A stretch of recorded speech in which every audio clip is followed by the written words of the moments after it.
Bonjour à tout le monde, alors aujourd'hui nous allons apprendre dans ce tuto sur l'Arduino à quoi servent les différentes broches, LED et autres composantes de l'Arduino. Premièrement, évidemment le plus connu, les différentes broches.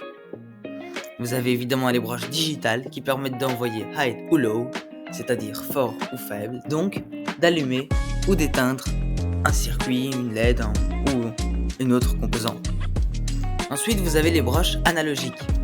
Les broches analogiques vous permettent d'envoyer d'autres valeurs que high to low, c'est-à-dire des valeurs entre 0 et 256, ce qui permet par exemple de dire à une LED de s'allumer plus fort, moins fort ou entre les deux. Ces broches permettent également de lire des valeurs que leur enverront les circuits. Des broches PMW, des broches digitales, celles qui sont marquées par un petit trait ondulé, comme 3, 5, 6, vont également permettre d'envoyer des valeurs entre 0 et 256, donc de dire d'allumer plus ou moins fort. La broche TX ici, ou la broche D1, Digital 1, va nous permettre d'indiquer l'état de la console, c'est-à-dire que dans votre code, parfois, vous aurez besoin d'afficher quelques valeurs que contient l'Arduino.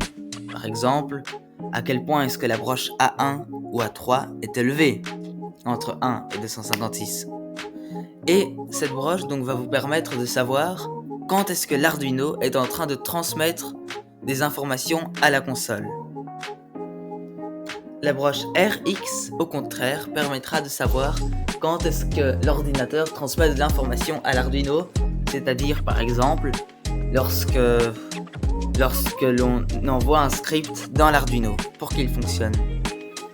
Ensuite, vous avez évidemment les broches de puissance. La broche terre ici et terre là vous permettent évidemment de connecter le négatif de vos circuits sur l'Arduino. Et les broches 5 volts et 3,3 volts vous permettent d'envoyer des valeurs respectivement de 5 et 3,3 volts dans vos circuits de courant continu. Les broches RF et IORF vous permettent d'afficher l'état de différentes fonctions, mais ça c'est du code plus complexe, on ne va pas en parler dans cette vidéo.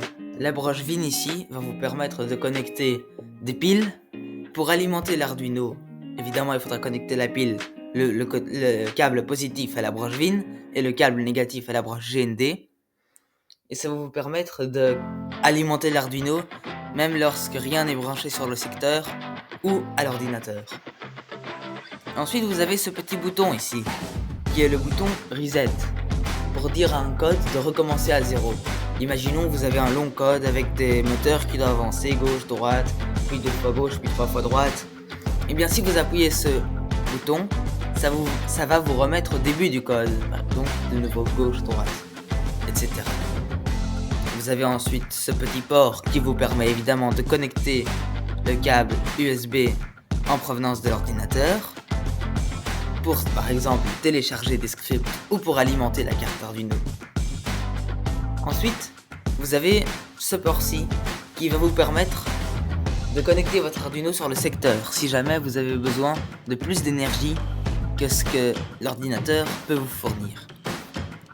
Vous avez ensuite toutes les LED ici.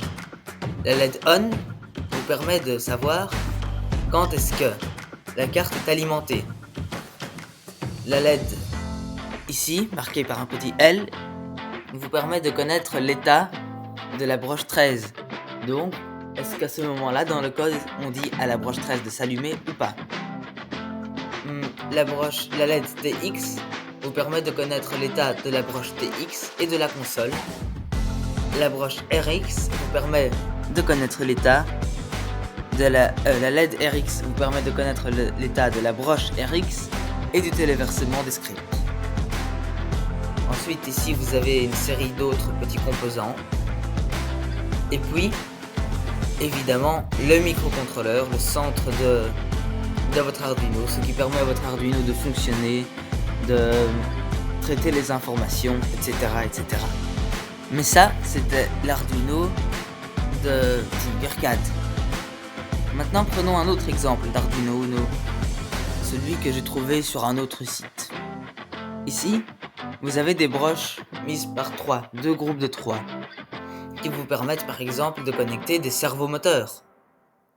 De nouveau, donc vous avez vos broches digitales, les broches de fonction spéciale RF, SDA, SCL, les broches VIN 5V, reset, les broches analogiques. Mais en plus, vous avez plus d'alimentation ici. 3,3V, 3,3V, GND, 5V, GND, TX, RX, qui vous permettent de connecter plus de broches. Vous avez encore plus d'autres composants. Voilà. Et le microcontrôleur ici apparaît sur une autre forme, le microcontrôleur en lui-même, il est ici. Voilà, j'espère que cette vidéo sur Arduino vous a plu et vous a permis de découvrir les différentes broches de l'Arduino pour pouvoir l'exploiter. Abonnez-vous!